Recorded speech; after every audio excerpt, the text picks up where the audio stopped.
Hello everybody. This is a short presentation I did on how to do multiple exposure photography for the Viewfinders Photo Club of Brussels.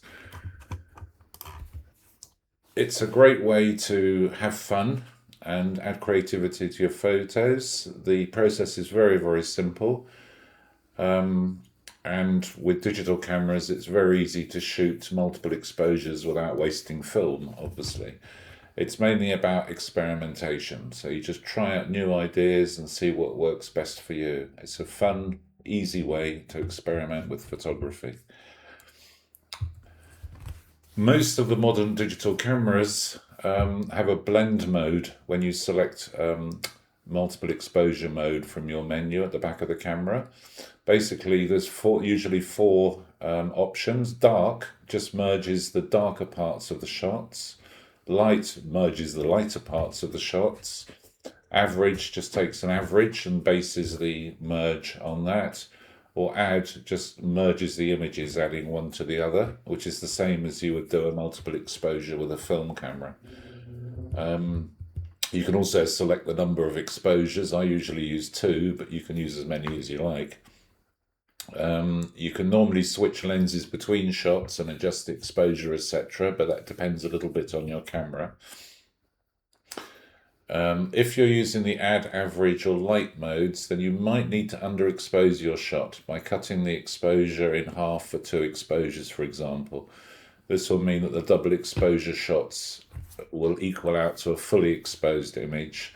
Otherwise, you might end up with overexposed photos, unless, of course, that's what you want to do. But you can use the histogram on the back of the camera to check the results after taking a test shot. The key point on multiple exposure photography is to get your composition correct. Just taking a random shot will probably be a bit of a mess, like the example I've shown here. Here's a few examples of some that I've done. This is two shots, and I rotated the camera 90 degrees between the shots. Used dark merge mode, so there's no need to adjust the exposure between the two shots. This one I had to was the second shot was pointing to the river to just get the reflection and rotating the camera 180 degrees. I needed to adjust the exposure a bit between the two shots on this one, but it's an interesting effect.